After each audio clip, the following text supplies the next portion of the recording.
جب تک آپ کو علانیہ دعوت کا حکم نہیں دیا جاتا اللہ تعالیٰ کی جانب سے، اس وقت تک آپ اس بات کو پوشیدہ ہی رکھیں۔ لہذا آپ نے علی رضی اللہ تعالیٰ عنہ سے کہا کہ اگر تم اسلام قبول نہیں کرتے تو اس بات کا ذکر بھی کسی سے مت کرو۔ لیکن اللہ تبارک تعالیٰ نے رات میں، یہ دن میں یہ واقعہ ہوا، رات میں اللہ تعالیٰ نے اسلام کی بات علی رضی اللہ تعالیٰ عنہ کے دل میں ڈال دی۔ لہذا صبح وہ اللہ کے رسول صلی اللہ علیہ وسلم کے پاس پہنچے اور انہوں نے اسلام قبول کر لیا، اور بچوں میں سب سے پہلے اسلام کرنے والے علی رضی اللہ تعالیٰ عنہ۔ اب آئیے ان کے فضائل اور ان کے خوبیوں کی جانب۔ اللہ تبارک تعالیٰ نے انہیں بڑی خوبیوں سے نوازا تھا، اور خاص طور پر اللہ کے رسول صلی اللہ علیہ وسلم کی تربیت نے ان کے اخلاق پر اور ان کے صفات پر اچھے اثرات مرتب کیے تھے۔ لہٰذا یہ کافی خوبیاں تھی اللہ تعالیٰ نے ان کے اندر پیدا کی تھیں، کافی بلند اخلاق تھے، اور ان کی خوبیوں کا اندازہ اس بات سے لگا سکتے ہیں کہ اللہ کے رسول صلی اللہ علیہ وسلم نے ان کے بارے میں فرمایا انت منی وانا منک، کہ تم مجھ سے ہو اور میں تم سے ہوں۔ یعنی یہ علی رضی اللہ تعالیٰ عنہ کی قربت ہے اللہ کے رسول صلی اللہ علیہ وسلم سے، ظاہر کے اعتبار سے بھی اور اخلاق اور ان کے مرتبے کے اعتبار سے بھی۔ علی رضی اللہ تعالیٰ عنہ جن چیزوں میں بہت معروف تھے اور ان کے اندر جو خوبیاں پائی جاتی تھیں، ان میں فصاحت و بلاغت بھی تھی، اور دوسروں کو قائل کرنے کی صلاحیت بھی تھی۔ یہی وجہ ہے کہ قبیل ہمدان جو یمن میں رہتا تھا، وہاں انہوں نے اسلام پھیلایا اور ان لوگوں کو اسلام کا قائل کرنے میں وہ کامیاب ہو گئے۔ رسول اللہ صلی اللہ علیہ وسلم نے انہیں یمن میں قبیل ہمدان کے پاس اسلام کا سفیر بنا کر بھیجا تھا، اور ان لوگوں نے علی رضی اللہ تعالیٰ عنہ کے ہاتھوں اسلام قبول کیا۔ اسی طرح رسول اللہ صلی اللہ علیہ وسلم نے سن 9 ہجری میں جب ابو بکر رضی اللہ تعالیٰ عنہ کو حج کا امیر بنا کر بھیجا، تو ان کے پیچھے علی رضی اللہ تعالیٰ عنہ کو بھی سورہ برات کی کچھ آیتیں مکے والوں تک پہنچانے کے لیے بھیجا تھا۔ ادھر ابو بکر رضی اللہ تعالیٰ عنہ چلے گئے حج کے امیر بن کر، اور ادھر سورہ برات کی ابتدائی آیتیں نازل ہوئی جن میں مشرکین کے تعلق سے بہت اہم احکام تھے۔ تو اللہ کے رسول صلی اللہ علیہ وسلم نے علی رضی اللہ تعالیٰ عنہ کو سورہ برات کی وہ آیت مکے میں مکے والوں کے سامنے پڑھ کر سنانے کے لیے بھیجا تھا۔ لہٰذا علی رضی اللہ تعالیٰ عنہ وہاں پہنچے اور انہوں نے اس سورت کی سب کے سامنے وہاں تلاوت کی اور اس کے احکام بتائے۔ اسی طرح قضاء کے معاملے میں علی رضی اللہ تعالیٰ عنہ بہت ماہر تھے۔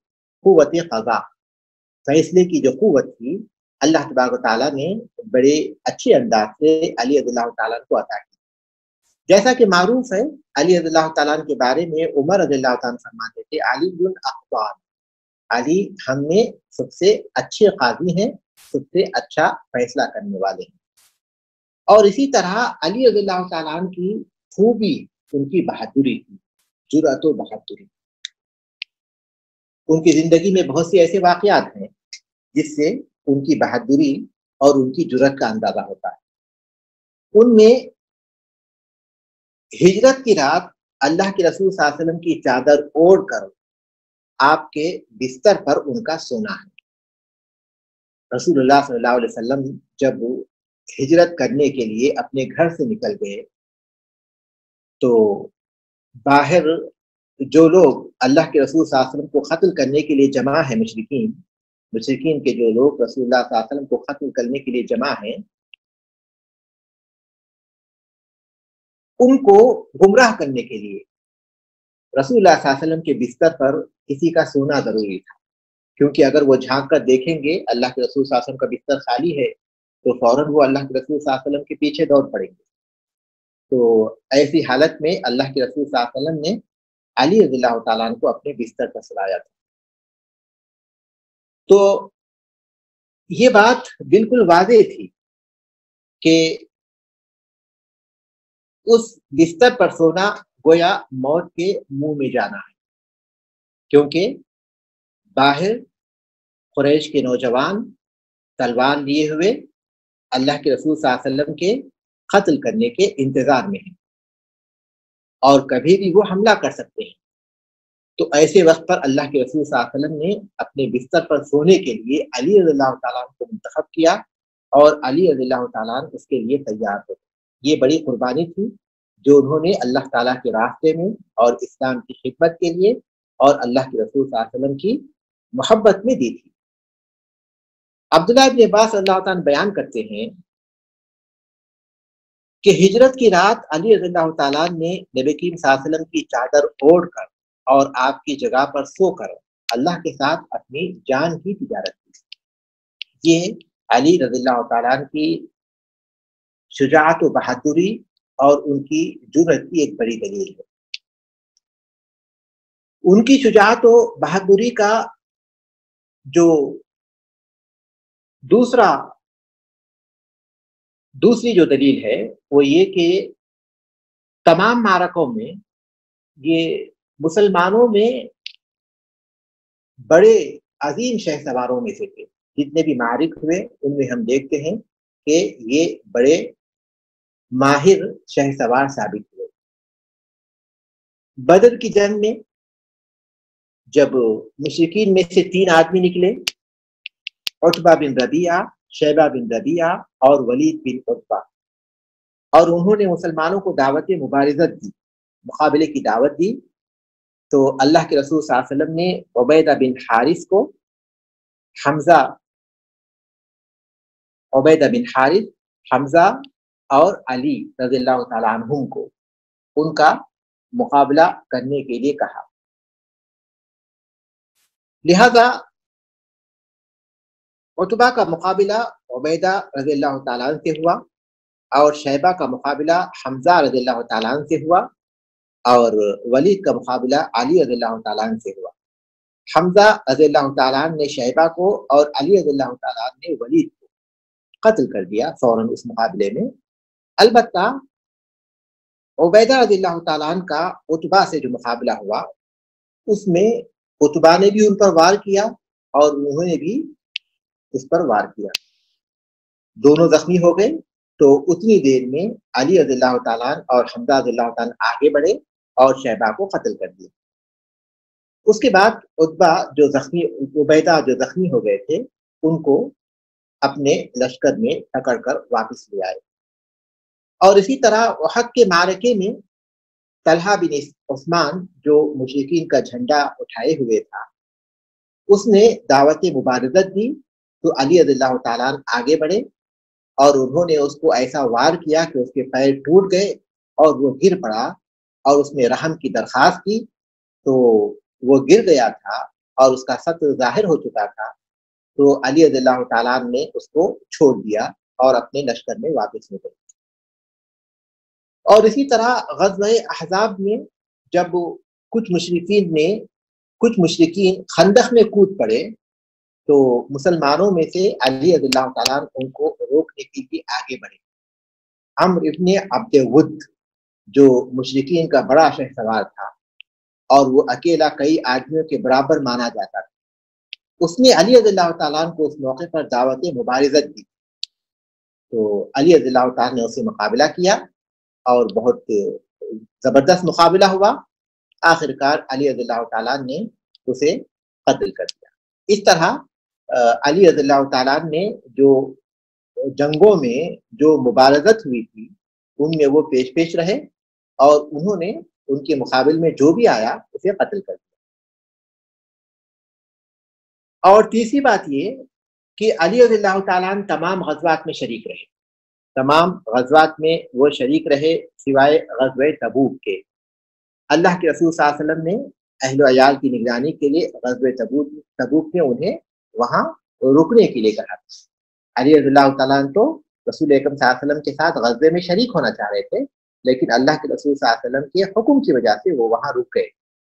یہاں تک کہ جب مدینے میں کچھ باتیں ہونے لگی علی رضی اللہ تعالیٰ عنہ کے غزوے میں شریک نہ ہونے کی وجہ سے تو وہ مدینے سے نکل کر اللہ کے رسول صلی اللہ علیہ وسلم کے پاس پہنچ گئے تھے مدینے کے باہر، لیکن اللہ کے رسول صلی اللہ علیہ وسلم نے کہا کہ کیا تم اس بات سے راضی نہ ہو کہ مجھ سے تمہیں وہی نسبت ہو جو حضرت موسیٰ سے حضرت ہارون کی؟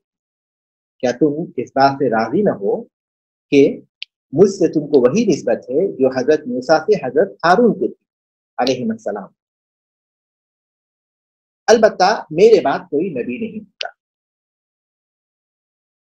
اور اسی طرح علی رضی اللہ تعالیٰ عنہ کے ہاتھوں خیبر فتح ہوا۔ خیبر کے بہت سے قلعے تھے لیکن اس کا جو بڑا قلعہ تھا وہ علی رضی اللہ تعالیٰ عنہ کے ہاتھوں فتح ہوا۔ خیبر میں جب پہنچے تھے تو اللہ کے رسول صلی اللہ علیہ وسلم نے صحابہ کو خطاب کرتے ہوئے کہا کہ کل میں فوج کا جھنڈا ایک ایسے شخص کے حوالے کروں گا جو اللہ اس کے رسول سے محبت کرتا ہے اور جس سے اللہ اور اس کے رسول بھی محبت کرتے ہیں۔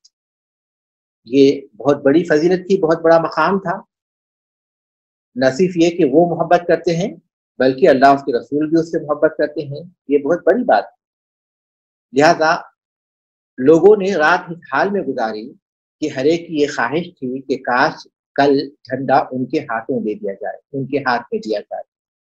جب صبح ہوئی تو ہر ایک کو یہ امید تھی۔ اللہ کے رسول صلی اللہ علیہ وسلم نے پوچھا کہ علی ابن ابی طالب کہاں؟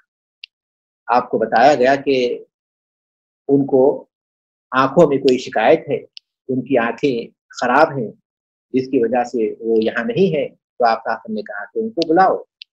رسول اکرم صلی اللہ علیہ وسلم نے اپنا مبارک لعاب دہن ان کی آنکھوں میں لگایا اور ان کے لیے دعا کی تو ان کو اسی وقت شفا حاصل ہو گئی۔ وہ بالکل ایسے ہو گئے جیسے انہیں کوئی بیماری بالکل نہیں۔ رسول اللہ صلی اللہ علیہ وسلم نے انہیں جھنڈا دیا تو علی رضی اللہ تعالیٰ عنہ نے رسول صلی اللہ علیہ وسلم سے کہا کہ اللہ کے رسول صلی اللہ علیہ وسلم میں خیبر والوں سے جہاد کروں یہاں تک کہ وہ ہماری طرح ہو جائیں، یعنی یہاں تک کہ وہ مسلمان ہو جائیں؟ تو رسول اللہ صلی اللہ علیہ وسلم نے فرمایا کہ اطمینان سے جاؤ یہاں تک کہ تم ان کی میدان میں پہنچ جاؤ، اس کے بعد انہیں اسلام کی دعوت دو اور اللہ تعالیٰ کا جو حق ان پر واجب ہوتا ہے وہ انہیں بتاؤ۔ اور اللہ تعالیٰ کی قسم ان میں ایک آدمی بھی اگر تمہارے ذریعے ہدایت پا جائے تو یہ تمہارے لیے صرف اونٹوں سے بڑھ کر ہے۔ ہم دیکھتے ہیں کہ رسول اللہ صلی اللہ علیہ وسلم نے کس طرح انہیں اس بات کی تاکید کی تھی کہ وہ وہاں پہنچتے ہی جنگ نہ شروع کریں اور بالکل اطمینان کے ساتھ جائیں، وہاں پہنچتے ہی جنگ شروع نہ کریں بلکہ باقاعدہ ان پر حجت کو قائم کریں، اسلام کی دعوت دیں، اللہ کے حق کو ان پر واضح کریں اور اس بات کی کوشش کریں کہ وہ اسلام لائیں۔ اگر اسلام قبول نہ کریں تو اس کے بعد کا جو مرحلہ ہوگا وہ جہاد کا۔ اور اسی طرح علی رضی اللہ تعالیٰ عنہ صحابہ میں سے ہیں جو حنین کے موقع پر ثابت قدم رہے۔ حنین کے موقع پر مشرکین جو گھات میں تھے اچانک انہوں نے مسلمانوں پر تیر برسانا شروع کر دیا تو بہت سے مسلمان ان کے تیروں کا مقابلہ نہیں کر سکے اور وہ بھاگ کھڑے ہوئے تھے۔ بعد میں سب جمع ہو گئے لیکن جو لوگ اس موقع پر بھی ثابت قدم رہے ان میں علی رضی اللہ تعالیٰ عنہ، اس موقع پر ثابت قدم رہنے والوں میں علی رضی اللہ تعالیٰ عنہ۔ تو علی رضی اللہ تعالیٰ عنہ کی شجاعت اور بہادری کے جو مثالیں یہاں دی گئیں اور ان کی شجاعت اور بہادری کے سلسلے میں جو باتیں بیان کی گئیں ان میں سب سے پہلی بات تو یہ ہے کہ وہ ہجرت کی رات رسول اللہ صلی اللہ علیہ وسلم کی چادر اوڑھ کر آپ کے بستر پر سوتے رہے، اور دوسری یہ کہ مختلف جنگوں میں جو مشرکین نے دعوت مبارزت دی تو مشرکوں سے مقابلہ کرنے میں یہ پیش رہے، جیسا کہ بدر میں، احد میں اور پھر اسی طرح غزوہ احزاب میں جسے غزوہ خندق بھی کہتے ہیں۔ تو مسلمانوں کے یہ عظیم شہ سواروں میں سے تھے۔ اور تیسری یہ کہ وہ تمام غزوات میں شریک رہے سوائے غزوہ تبوک کے، اللہ کے رسول صلی اللہ علیہ وسلم کے حکم کی وجہ سے وہ اس میں شریک نہیں ہوئے، اور اس موقع پر اللہ کے رسول صلی اللہ علیہ وسلم نے ایک عظیم بات بیان کی کہ تمہاری نسبت مجھ سے ویسی ہی ہے جیسا کہ ہارون علیہ السلام کی نسبت موسیٰ علیہ السلام کو ہے، لیکن میرے بعد کوئی نبی نہیں ہوگا۔ اور چوتھی بات یہ کہ خیبر علی رضی اللہ تعالیٰ عنہ کے ہاتھوں فتح ہوا، اور پانچویں بات یہ کہ حنین کے موقع پر یہ ثابت قدم رہنے والے صحابہ میں شامل تھے۔ تو یہاں آج کا ہمارا درس ختم ہوتا ہے، اور اس کے بعد جو حصہ ہوگا وہ علی رضی اللہ تعالیٰ عنہ کے خلیفہ بنائے جانے کے بعد کے حالات، علی رضی اللہ تعالیٰ عنہ کا خلیفہ بنایا جانا اور اس کے بعد کے حالات۔ تو یہاں ہم اپنے درس کو آج ختم کرتے ہیں۔ سبحانک اللہم و بحمدک، اشہد ان لا الہ الا انت، استغفرک و اتوب الیک۔